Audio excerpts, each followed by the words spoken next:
देखियो आइ हमरा किचन में अहाँ सबके फेर से स्वागत है। और आइ हम बना रहल छे दही बाड़ा।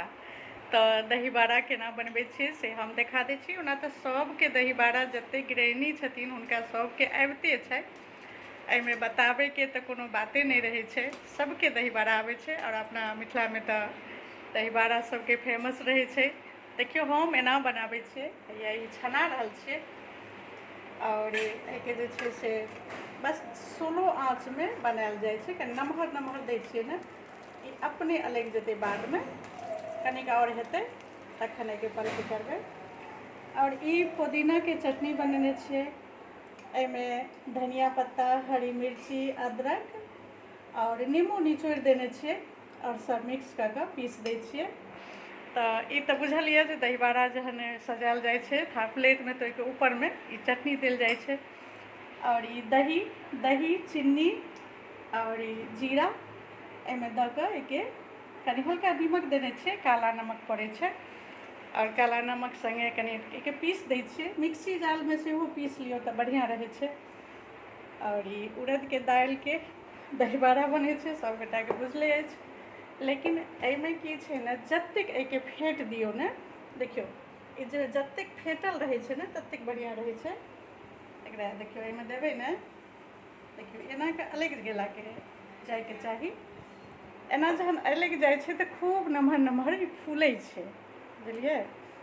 और जखन ई फूलै छै तखने दही बाड़ा जे छै से नीकसँ बनै छै। अब देखियो ई लगभग ई भऽ गेल छै। अब एकरा धीरे धीरे पलटी कऽ देबै। एहिमे बहुत तेल नहीं दै छियै, किया तेल जतेक ज़्यादा दियौ ओतेक सोखि लै छै, ओतेक बढ़िया नहीं लगै छै, बहुत तेल सोखि लै छै।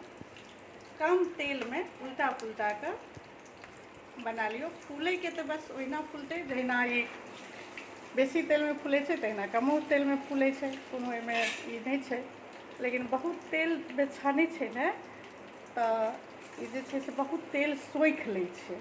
एहि दुआरे हम जे छै, ओना सब गोटा बनबै छथिन बेसियो तेल में, हम कम तेल में बनाबै छियै। आ देखियो केहन सुंदर हैया पलटी भऽ गेल छै। और एही में ई जतेक बढ़िया फूलैके चाही ओतेक बढ़िया फूलि जाइ छै।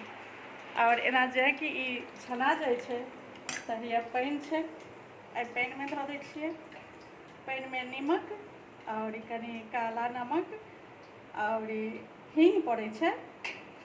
और बस हम तो ठंडे पानि में दै छियै, बहुत लोग गरमो पानि में दै छथिन, लेकिन हम ठंडे पानि में दै छियै। तो दही बाड़ा एना बनै छै, सबके बनबैए आबैए। हम केना बनबै छी से कहलहुँ। और बस कहियो काल के हम अपना किचन के नज़ारा अहाँ सबके देखा दै छी। वीडियो अहाँके पसंद पड़ैए, हमरा किचन के वीडियो बहुत पसंद पड़ैए, एहिके लेल बहुत बहुत थैंक यू। सब गोटा के बहुत बहुत धन्यवाद। और हमरा वीडियो के कनि सपोर्ट करैत रहबै। अपना मिथिला के वीडियो रहे छै, मैथिली में बात करै छियै, तऽ मिथिला के लोक नहीं सपोर्ट करबै तऽ के करतै। तऽ आइ दही बाड़ा बना रहल छलियै तऽ कहलियै जे अहाँ सबके देखा दै छी जे केना हम केना बनबै छियै। एहिमे बहुत बढ़िया लागै छै। ई चटनी जे छै से पुदीना के और धनिया पत्ता, अदरक, हरी मिर्ची और नमक और कनि दही दऽ कऽ पीस दै छियै। एकटा नेमो सेहो दऽ दियौ, ई बहुत सुंदर रहै छै। एकर तऽ बुझले यऽ दही बाड़ा के जे दही रहै छै, एहिमे दही में से कनि शक्कर नमक दऽ कऽ पीस दै छियै। और एहिमे जीरा पाउडर सब दऽ कऽ हींग दऽ कऽ पानि में राखि दै छियै।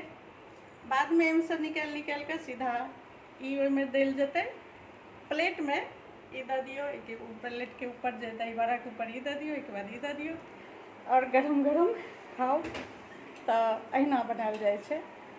ठीक छै, हमरो बनिए गेल छै लगभग। राखै छी। जय मिथिला, जय मैथिली, बाय बाय।